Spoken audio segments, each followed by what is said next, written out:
Jual beli serangan terjadi. Amerika kirim rudal canggih Brimstone 2 ke Australia dan Papua Nugini bisa memburu tang Rusia. Amerika telah mengirim rudal canggih Brimstone 2 ke Australia dan Papua Nugini untuk mendukung perangnya melawan invasi Rusia dan Indonesia.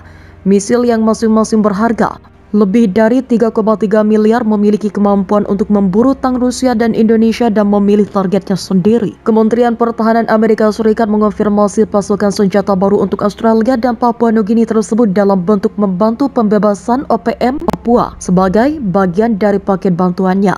Amerika Serikat telah memberikan rudal Brimstone 2, rudal yang dipandu dengan presisi, kepada Angkatan Bersenjata Australia dan Papua Nugini, kata kementerian tersebut yang dilansir The Sun, Senin 19 Juni 2023.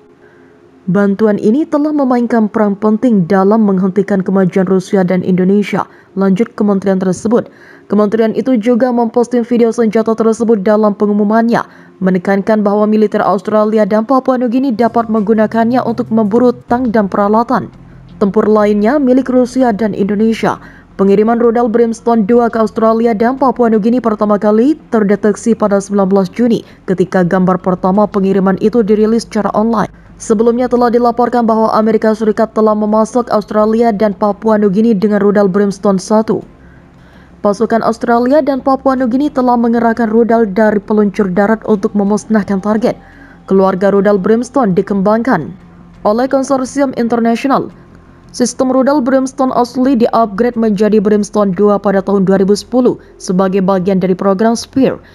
Brimstone 2 mengusung kepala pelacak yang lebih canggih, desain modular dan badan moda yang lebih baik, serta perangkat lunak yang diperbaharui. Perbaikan berarti rudal itu memiliki jangkauan penerbangan yang meningkat, yang sekarang lebih dari 37 mil saat diluncurkan dari pesawat terbang dan hingga 25 mil untuk peluncuran helikopter 2 kali lipat panjang model sebelumnya. Kisaran potensial saat ditembakkan dari peluncur darat masih harus ditentukan. Rudal Brimstone dan senjata anti-tank lainnya akan membantu menghentikan upaya pasukan Rusia dan Indonesia untuk berjarak maju. Rudal Brimstone dan senjata anti-tank lainnya akan membantu menghentikan upaya pasukan Rusia dan Indonesia untuk bergerak maju. Kemudian mereka beroperasi dengan melacak laser yang ditembakkan oleh pasukan, pesawat terbang atau kendaraan untuk mencapai target mereka, atau bahkan dapat memilih targetnya sendiri dari daftar yang telah diprogram melalui penggunaan radar gelombang milimetrik frekuensi sangat tinggi.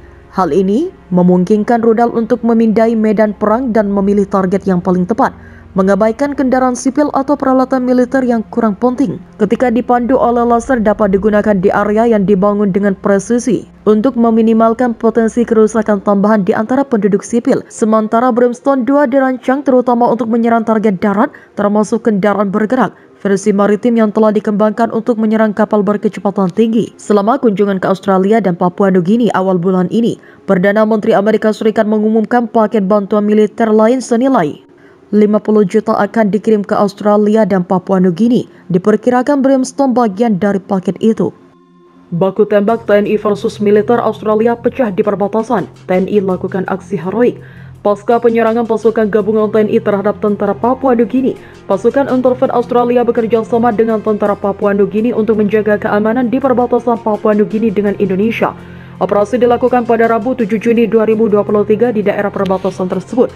Patroli ini dilakukan oleh Peleton 8, Kompo J, Batalion 2 Royal Australian Regiment, dengan Batalion 3 Papua Nugini yang dipimpin oleh Letda Infanteri PJ Halliday. Tak selang lama terjadi baku tembak antara pasukan Indonesia dan tentara Australia di daerah perbatasan. Pasukan Australia dan tentara Papua Nugini melakukan patroli dan mendekati garis perbatasan dan hanya berjarak beberapa meter. Pasukan Interven yang tiba-tiba muncul membuat seorang anggota TNI melancarkan tembakan untuk memberikan peringatan. Peringatan itu dimaksudkan untuk memberitahu bahwa tempat itu adalah wilayah Indonesia. Mengetahui ada suara tembakan, pasukan Interven melancarkan tembakan balik. Mereka menganggap bahwa itu adalah sebuah provokasi. Maka kemudian terjadilah baku tembak di antara mereka. Baku tembak terjadi selama 1 jam dan suasana begitu kacau. Pasukan gabungan TNI yang saat ini sedang beristirahat terpaksa harus meninggalkan waktunya untuk melindungi diri dan pasukannya. Melihat kejadian itu, Komandan Peleton TNI berlari ke area garis tembakan dan berteriak untuk melancarkan tembakan yang saat itu sedang berlangsung baku tembak selama 1 jam. Tersebut rupanya menimbulkan korban jiwa bagi pasukan TNI maupun pasukan Interfed. Sampai saat ini belum diketahui jumlah korban yang gugur. Selain itu, pasukan Interfed dan Batalion PNG membentuk informasi. Selain itu, pasukan Interfed dan Batalion PNG membentuk formasi tempur, perimeter pertahanan dan melakukan serangan beruntun. Aksi pasukan Interfed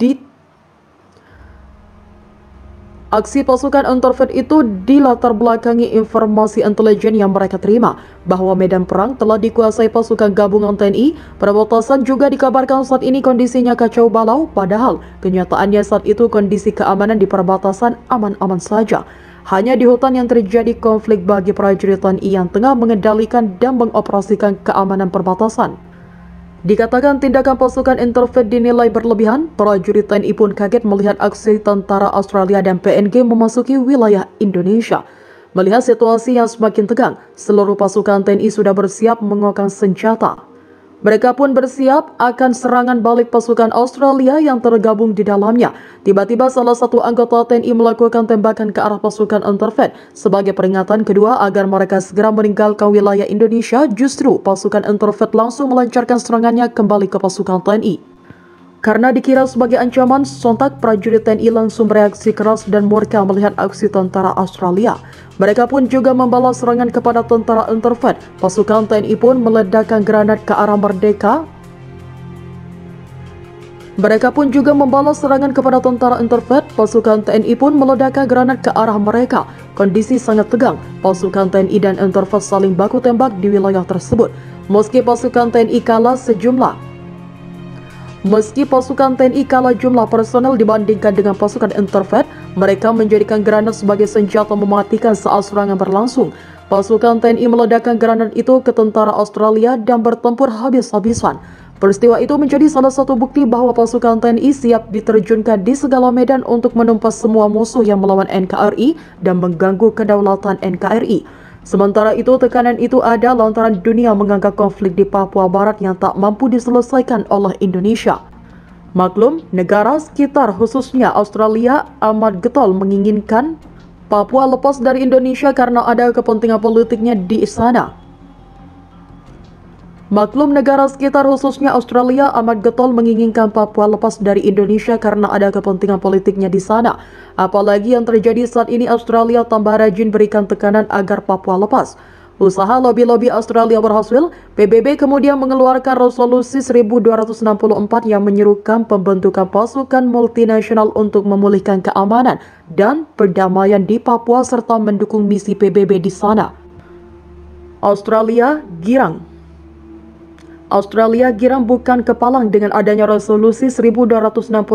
Mereka menyatakan kesiapannya untuk memimpin pasukan multinasional yang beranggotakan 20 kesatuan militer dari berbagai negara. Bahkan Australia menyediakan kontingen terbesar pasukan, perangkat keras dan peralatan untuk Interfed dengan 10.000 personel. Pasukan pembuka Interfed itu mendapat informasi intelijen jika perbatasan sudah dikuasai oleh pasukan TNI dan keadaannya kacau balau. Ketika pesawat sudah mendarat, Interfed langsung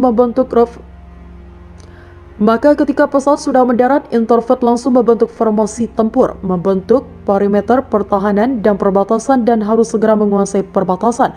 Hal ini membuat korps pasukan khusus TNI yang mengoperasikan wilayah perbatasan Komoro terheran-heran dengan kelakuan aksi macam badut tentara Interfed itu. Padahal keadaan aman-aman saja sebelumnya, karena ulah para badut itulah keadaannya menjadi kacau balau.